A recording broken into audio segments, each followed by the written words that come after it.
Seja bem-vindo às Palavras Cruzadas. É com muita alegria que aqui estamos. Hoje não estou com a minha habitual companheira, que é a Isilda, mas estou com o Jorge. Olá, Jorge, boa noite. Olá, boa noite. Vai ser a primeira vez que vamos estar juntos, mas é sempre muito agradável, não é? Variar um bocadinho. Falar de Deus é sempre muito agradável. Ora, muito bem. E estamos no início de um trimestre, a lição é a lição número 2, e estamos a falar sobre gerir em favor do mestre. Não sei, Jorge, se quer começar. Não, primeiro as senhoras. Vamos avançando, não é? Ok, tudo bem. Então, nós estamos a falar, particularmente nesta lição, a lição tem por título a Aliança de Deus Conosco. E estamos a falar exatamente sobre isto, sobre alianças, ou seja, contratos, compromissos que Deus faz conosco, mas que, como esta lição vai mostrar, e muito bem, requer de nós alguma atitude. Isto é, o acordo ou o contrato que Deus faz conosco é um contrato não unilateral, embora eles também existam, mas principalmente esta semana vamos falar de contratos bilaterais, ou seja, contratos em que temos alguma responsabilidade para que realmente esta aliança se mantenha entre nós e Deus. Há aquelas alianças ou aquelas promessas que são unilaterais, a lição fala-nos sobre isso, como por exemplo a que Deus fez de que nunca mais vai destruir a terra com um dilúvio. Também sabemos que não depende de nós haver chuva ou haver sol. Enfim, as estações virão, passarão e independentemente do que nós fizermos. Mas no que toca à nossa relação pessoal com Deus, já é um bocadinho diferente. E é exatamente sobre isto que a lição vai falar. E começa-nos por falar logo sobre aquela que é a razão de nos encontrarmos aqui, eu e o Jorge, que é falarmos sobre a salvação. Exatamente. Nesta situação das alianças, há uma questão que eu penso que é extremamente importante nós analisarmos logo à partida da nossa lição. Uhum. Uma aliança pressupõe uma amizade e pressupõe uma concórdia entre as partes. Não é uma aliança forçada. Quando Deus está a fazer uma aliança connosco, é sempre uma aliança, portanto, estabelecida numa função de amor, de concílio. E a partir daí nós temos que ver que esta aliança tem um fio condutor para nosso bem e para uma relação duradoura, e essa duração que nós percebemos na nossa vida de espiritual é uma relação para a vida eterna. E quando Deus, que é nosso Pai, nosso Criador, e estabelece connosco uma relação de amor intensa, Ele põe regras também. Portanto, há regras que são, como a Sandra disse, regras unilaterais, que são portanto, pressupostas dentro de um funcionamento que tem que ser assim, porque só assim é que conseguiremos atingir a plenitude, e temos essas leis específicas na palavra de Deus. E temos a aliança que supõe sempre duas situações bionívocas. Uma que Deus diz para nós fazermos e outra que nós temos que fazer. É giro que no livro de Deuteronômio, que é o livro da palavra, vamos lá, é o livro da recordação daquilo que Deus põe de lembrança para nós. O livro de Deuteronômio, no capítulo 28, tem exatamente uma situação que eu penso que é sublime, que é a primeira parte, o estabelecimento do que é que nós devemos fazer, e depois temos uma segunda parte a partir do versículo 15, que é aquilo que nós não devemos fazer. E é tão linear como isto.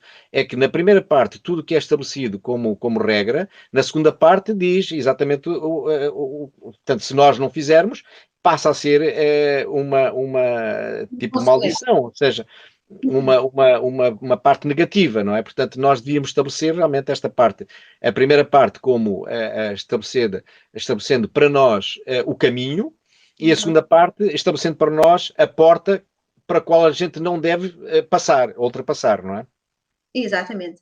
É interessante vermos que na lição, quando nos fala sobre exatamente essa passagem de Deuteronômio, também nos diz que quando ouvires a voz do Senhor teu Deus, então tudo poderá ser possível na tua vida. E como dizia o Jorge muito bem, nós temos que estar conscientes disto, é que realmente, e vamos ser sinceros, mesmo nos compromissos, nas alianças, nos contratos que nós fazemos, há sempre obrigações e há sempre benefícios.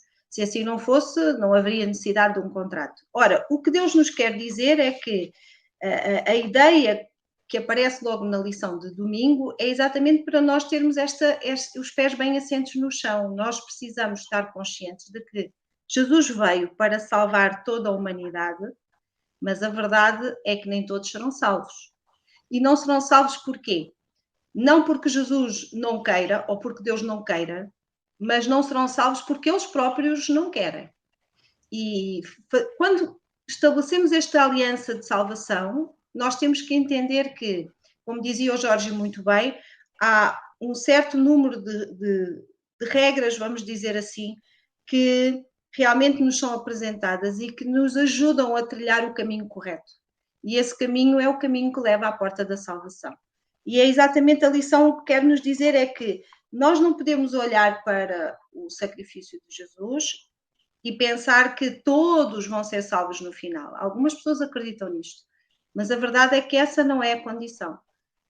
Nós somos todos filhos de Deus, mas nem todos vamos estar no céu. Claro.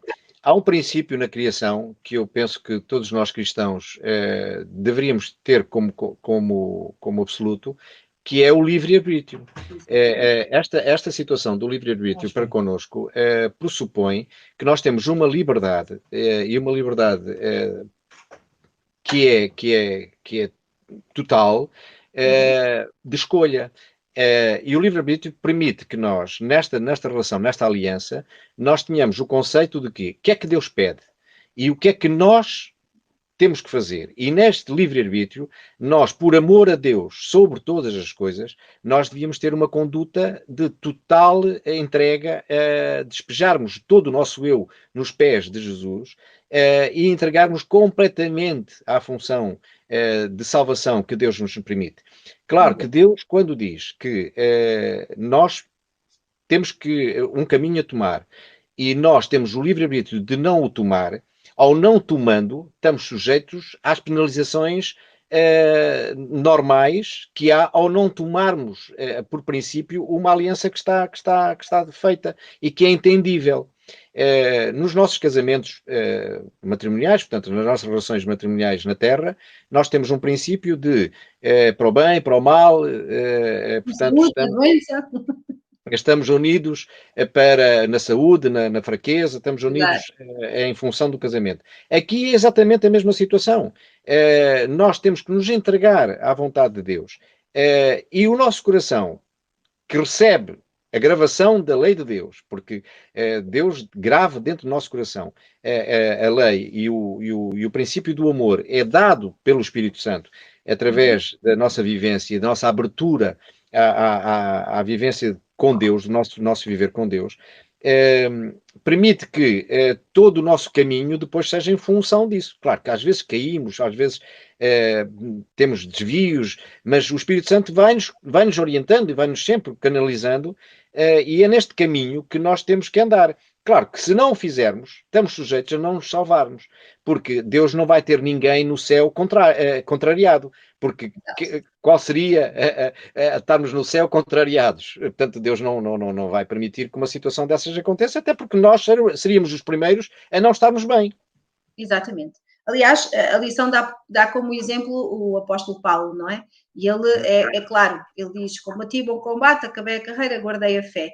E realmente isto é que faz com que ele tivesse a certeza de que ele iria receber a coroa da justiça, não é? Portanto, tudo aquilo que nós aprendemos na Sagrada Escritura é exatamente isto. Deus é amor infinito, mas Ele é também aquele que respeita o nosso querer, que respeita a nossa escolha. E Deus faz é alertar-nos para que realmente possamos entender que as nossas escolhas têm consequências. E a lição fala claramente sobre isto. As consequências, como o Jorge dizia, muito bem, as consequências são ou para um lado ou para o outro, não existe um meio termo, não é? E eu achei maravilhoso na lição de terça-feira, quando nos pediu para ler Provérbios, o versículo 7, eu achei maravilhoso, porque diz: não sejas sábio aos teus próprios Olhos. olhos, tema ao Exatamente. Senhor e aparta-te do mal. Ora, Deus pede-nos para que coloquemos em primeiro lugar a gestão das nossas posses com reconhecimento da propriedade de Deus sobre todas as coisas. Eu não sei, Jorge, mas falar sobre finanças é sempre um bocadinho complicado na religião. Não sei se o Jorge tem essa experiência, mas algumas pessoas... Aliás, há uma questão, eu sou gestor desde a minha vida jovem, portanto, fui militar durante algum tempo e depois saí da vida militar e tornei-me gestor numa empresa de restauração e tenho o chamado no meu grupo de trabalho, o chamado economo, portanto, a pessoa que trata de tudo que seja economato. E aqui eu faço o paralelo.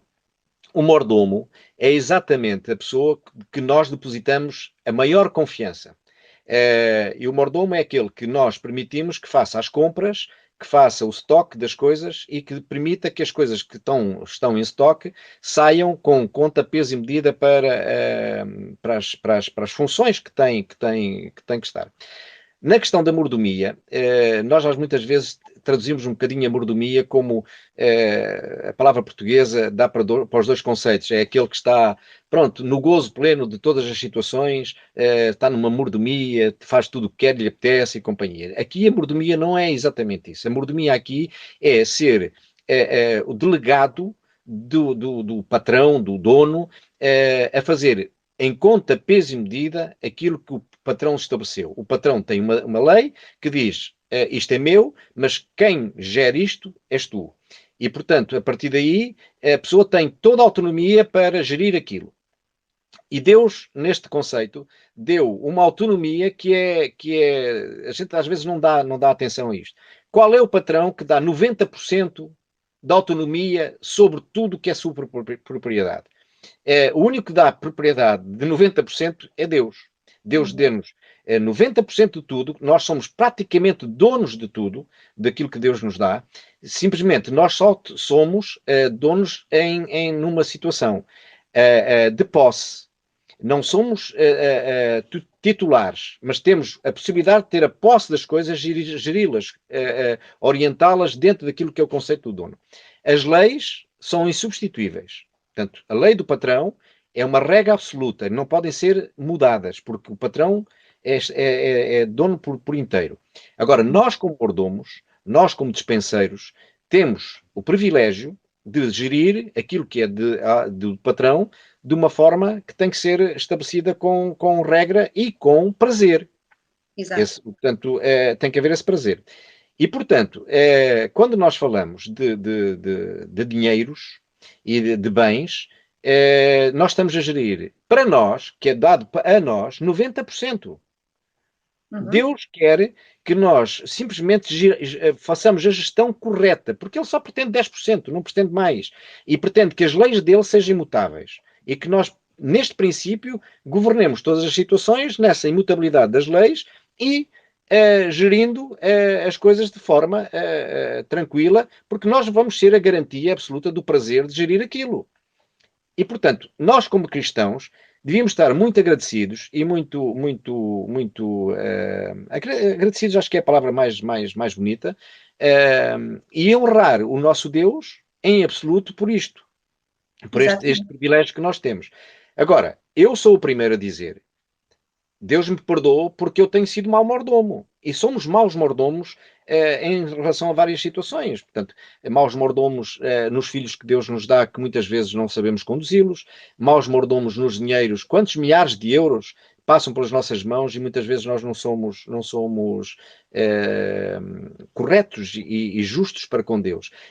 Muitas vezes fazemos, inclusive, uma tentativa de pai, pronto, isto o Estado leva-me isto, o não sei o que, gasto isto, e pronto, e já não te vou dar aquilo que é teu, porque vou tirar aqui um bocadinho. Não, nós devíamos ter um conceito muito abrangente, porque Deus dá dá 100 e nós vamos ficar com 90. Para que queremos mais uns pozinhos? E nós cristãos muitas vezes não pensamos nisto e temos uma reação, e eu próprio falo contra mim, muitas vezes temos uma reação de posse desnecessária em relação àquilo que Deus permite que nós tenhamos. E isto, pronto, é pecado. Exato.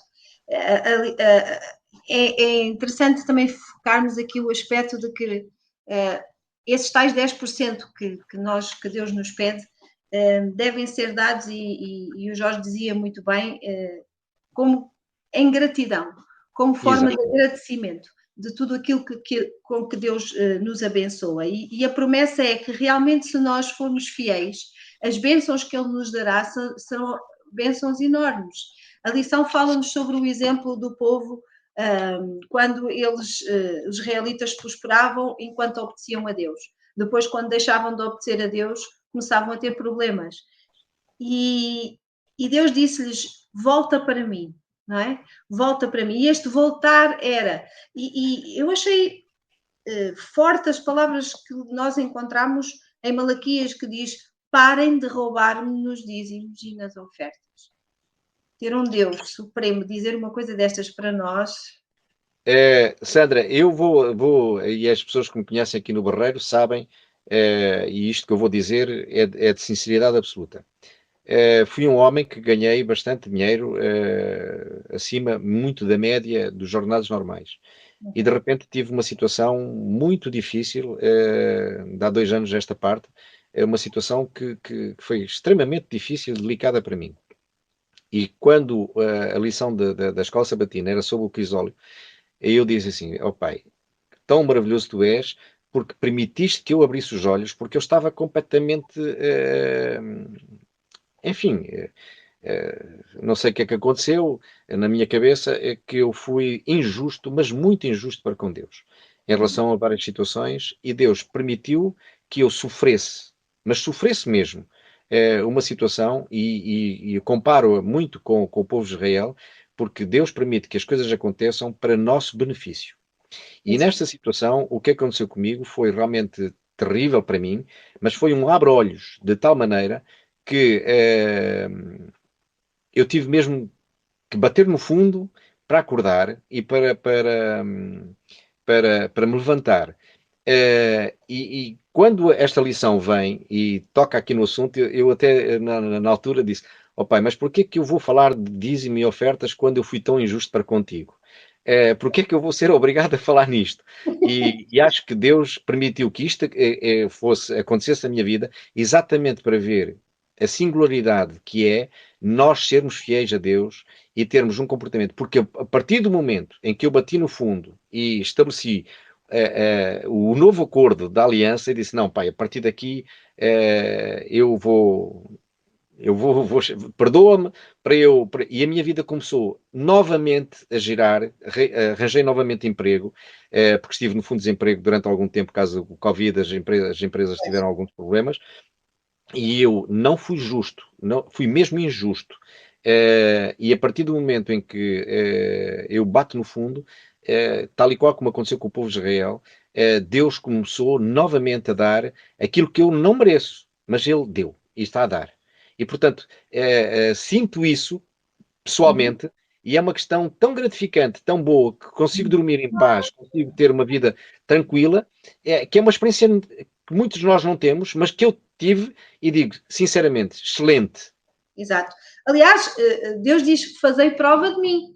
Exatamente isso. O que aconteceu com o Jorge foi exatamente isto: fazer prova de Deus e chegar à conclusão de que nós, seres humanos, somos muito teimosos e por vezes achamos que conseguimos... E pouco gratos. Exato, e achamos que conseguimos arranjar solução para as coisas. Exatamente. Quando a solução mais fácil mais, não é? É fazer exatamente aquilo que Deus disse, que era: procurem primeiro as coisas do céu e tudo o resto vos será acrescentado. É magnífico quando nós falamos sobre estas partes que muitas vezes as pessoas não se sentem muito à vontade de falar, que é a parte do dízimo e das ofertas. Às vezes temos assim algum acanhamento, porque algumas pessoas não entendem, mas sabe, Jorge, o que eu acho extraordinário é que aqueles que vivem esta experiência, como o Jorge viveu, como eu vivo, sentimos-nos protegidos, confiantes, seguros, porque sabemos que as promessas de Deus não vão falhar. E é exatamente isto que Deus quer. Deus quer que entendamos que Ele é fiel e justo. E Ele é E nós fiel é que e ficamos a justo. ganhar. Exato. A experiência que eu tenho pessoal, quem saiu a ganhar fui eu. Claro, Em ser fica tudo fiel. mais fácil, é ou não é? Yeah. Quando nós temos alguém em quem confiar plenamente, e não podemos dizer isto nunca acerca do ser humano, mas em relação a Deus nós podemos confiar cegamente e plenamente. Ora bem, é por isso que nós não precisamos de andar ansiosos, como Jesus dizia, né? Não andeis ansiosos, basta a cada dia o seu mal. Porque se vocês buscarem primeiro o reino de Deus, todo o restante vos vai ser acrescentado. Mas porquê? Porque Deus nos vai fazer todos ricos? Não. Mas porque Deus nos vai abençoar de tal maneira que nós vamos poder viver confiantes e felizes na certeza de que Ele está connosco. E esta é que é realmente a verdadeira essência do ser o mordomo de Deus. E há uma questão que nós cristãos sentimos no interior quando estamos a ser corretos e quando estamos a ser incorretos. E eu hoje, por acaso o Ruben, quando marcou a lição de hoje, houve aqui um problema de calendário, que era para ser na quinta-feira, e foi hoje. Eu hoje tenho, na minha casa, estão lá em cima, portanto, na sala de jantar, a minha família, que há um ano e pouco eu não tinha este privilégio de ter filhos e os genros e as noras em uníssono comigo. Derivado exatamente a várias situações, a vicissitudes que aconteceram na vida. E hoje tenho este privilégio de ter, portanto, vamos lá, é um prémio, é uma consagração e é um privilégio realmente nós falarmos das coisas de Deus com a experiência dentro de nós. E isto gostava que todos os ouvintes das palavras cruzadas fizessem este pacto com Deus. Esta aliança com Deus é uma aliança que muitas vezes a gente pensa que são só palavras, são só versículos bíblicos e que são em princípio, orientações, mas isto é uma questão de vida, de preceito de vida. E o prazer que dá em termos uma aliança com Deus através dos pequenos pormenores, é de uma excelência, é de uma coisa extra no contexto da vida humana. E para um homem como eu, já com 60, isto realmente com a experiência acumulada atrás, a gente diz assim, mas porquê que aconteceram coisas lá atrás? Porquê que eu não fui tão sincero? Porquê que eu não fui tão cuidadoso na minha vida espiritual? Porque se eu fosse cuidadoso, todas estas coisas, todas as vicissitudes não tinham acontecido e eu era provavelmente um homem completamente diferente, com uma estabilidade diferente e companhia. Mas estas coisas também acontecem muitas vezes em nós, até para nós podermos ser exemplos para os outros. Que estas quedas vão acontecendo e a gente pergunta porquê é que Davi teve quedas, porquê é que Salomão teve quedas, porquê é que homens de Deus tiveram quedas. Essas quedas são exatamente também pontes que foram colocadas e que nós hoje, como seres humanos, temos exatamente essa foto, esse filme de vida para que, se cairmos, sabermos que temos hipótese de nos levantarmos. E tal e qual como na lição dizia no princípio, nem todos temos a salvação, mas todos aqueles que lutarmos por salvação, não pelas obras, mas termos a graça de Deus sempre connosco e se respeitarmos e louvarmos o nome de Deus e termos as portas abertas sempre que o Espírito Santo nos bate e abrirmos as portas e deixar que Ele intervenha, é fantástico para a nossa vida. Em todos os capítulos. Por isso é que Deus, em primeiro lugar, é de uma excelência. Exatamente. Sabe, Jorge, eu por vezes penso que as pessoas se focam demasiadamente em regras, não se pode isto, não se pode aquilo, a vida não, vocês não. Muitas vezes algumas pessoas que não têm esta vivência tão perto de Deus olham para nós e dizem deve ser muito difícil seres tu, deve ser muito difícil cumprir tudo. Elas esquecem-se exatamente que a presença de Deus em nós torna tudo mais fácil. E Paulo foi claro a dizer isto. A obediência surge naturalmente como consequência do amor. E quando nós, durante o resto deste trimestre, estivermos ainda a falar sobre o que é realmente gerir, não é, em favor do mestre, enquanto formos aprendendo, mais claro se vai fazer na nossa mente, que realmente é muito difícil de explicar uma coisa que só quem vive pode realmente avaliar. E o Jorge dizia, estas coisas acontecem na nossa vida porque nós precisamos de aprender, nós precisamos de crescer no nosso relacionamento com Deus. E quando chegamos ao momento em que olhamos para trás e dizemos assim, se eu tivesse realmente tido mais atenção a certas coisas que Deus me foi chamando a atenção pelo caminho, a minha história podia ser diferente. É verdade, mas Deus neste momento está muito contente, porque todos aqueles que são seus filhos e que estudam e que tentam melhorar a sua vida, certamente são aqueles que creem, não é? E crer é a condição para um dia podermos alcançar realmente o céu. Há um homem na Bíblia, Paulo, que teve um espinho na carne, que muitas vezes a gente discute qual era o espinho e há determinadas coisas, mas acho que esse espinho foi importantíssimo estar ali, foi um pionés que foi colocado na vida dele, exatamente para fazer uma lembrança no percurso de vida.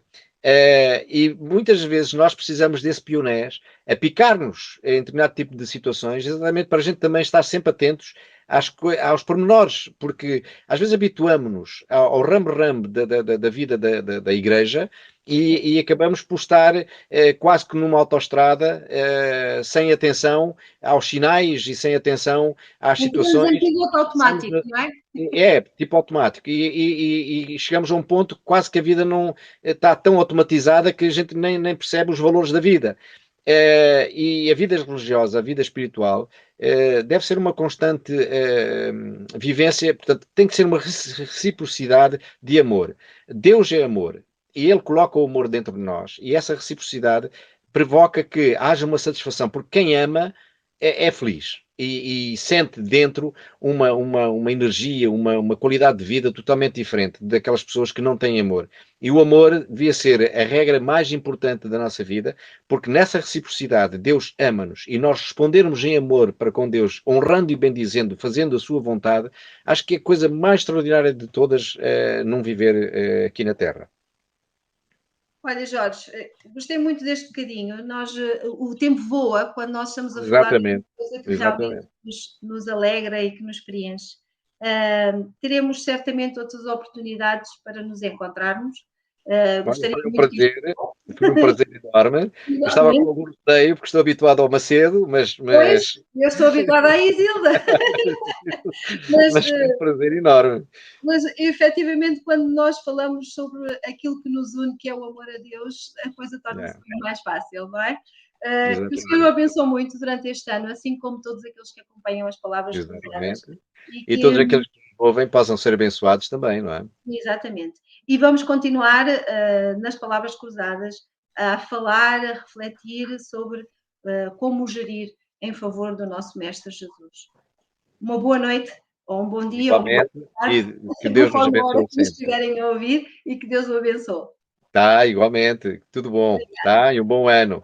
Obrigada.